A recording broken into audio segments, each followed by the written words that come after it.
උපාධි ගුරු සාමාන්‍ය දැනුම 2026 අනිවාර්ය අධ්‍යාපන කමිටු පිළිබඳව විස්තර.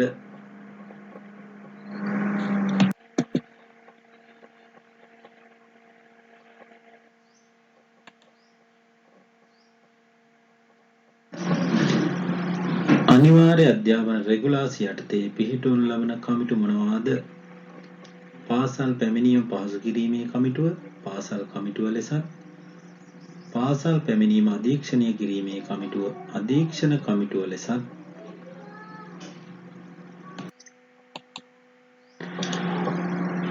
පාසල් පැමිණීම පහසු කිරීමේ කමිටුවේ සභාපති කවුරුන්ද? මේ පාසල් කමිටුව ලෙස හඳුන්වන අතර මෙහි සභාපතිවරයා නිල බලයෙන් විදුහල්පතිවරයායි.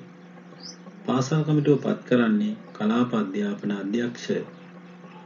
නිල කාලය වසර 2යි. මාස 2කට වරක්වත් රැස්විය යුතුයි. පාසල් පැමිණීම පහසු කිරීමේ කමිටුවේ ප්‍රධාන කාර්යයන් 3ක් දක්වන්න. පාසල් පෝෂක ප්‍රදේශය තුළ පදිංචිව සිටින අනිවාර්ය අධ්‍යාපන වයසේ සිටින පාසල වෙත නිතිපතා පැමිණ අධ්‍යාපනය නොලබන ළමයින් පිළිබඳව දත්ත රැස් කිරීම. අඛණ්ඩ පාසල වෙත නොපැමිණෙන හෝ අතරමඟ පාසල් හැර යාමේ අවදානමක් සහිත ළමුන් පිළිබඳව හඳුනා ගැනීම. අනිවාර්ය අධ්‍යාපන වයසේ පාසල් නොයන හා පාසල් හැර යන සිසුන් හඳුනා ගැනීම.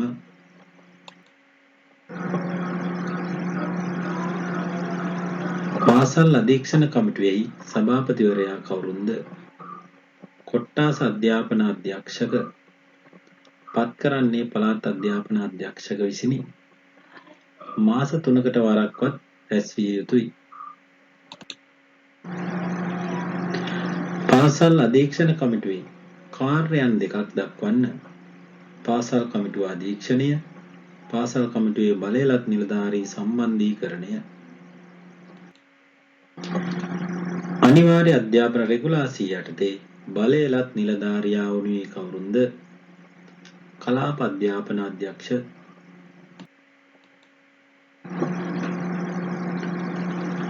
බලයලත් නිලධාරියාගේ කාර්යයන් මොනවාද? පාසල් කමිටුව පත් කිරීම, අධීක්ෂණ කමිටුව මෙහෙයවීම, අධීක්ෂණය, ඉදිරිපත් වන ගැටලු විසඳීම, අනිවාර්ය අධ්‍යාපන වයසේ පසුවන පාසල් නොයන ළමුන්ගේ දෙමව්පියන් කැඳවා තොරතුරු ලබාගෙන ඒ පිළිබඳව පරීක්ෂණ සිදු කිරීම. වයස අවුරුදු 5-16 අතර ළමයෙකු පාසල් නොයවා සිටිය හැකි අවස්ථා 2ක් දක්වන්න. අසනීපයක්, කායික මානසික දුර්වලතා ඇති හෝ පිළිගත හැකි වෛද්‍ය හේතුවක් සහිත සිසුන්ට පමණි. සාමාන්‍ය පාසල් පැමිණ අපහසු වුවත් අතුරු පියවරක් ලෙස නොවිධිමත් අධ්‍යාපනය ලබා දෙන අධ්‍යාපන මධ්‍යස්ථානයකට හෝ උපකෘත විශේෂ පාසලකට, පිරිවෙන් අධ්‍යාපනයට හෝ වෙනත් අධ්‍යාපනය ලබා දෙන ආයතනයකට යොමු කර ඇති දරුවන්ය. අනිවාර්ය අධ්‍යාපන රෙගුලාසිය සම්බන්ධයෙන් පළාත් අධ්‍යාපන අධ්‍යක්ෂකවරයාගේ වගකීම් 3ක් දක්වන්න. ගැටලු සහගත අවස්ථාවලදී අවශ්‍ය උපදෙස් ලබා දීම හා මෙහෙයවීම, අධීක්ෂණ කමිටු පත් කිරීම, බලයලත් නිලධාරීන් නම් කිරීම.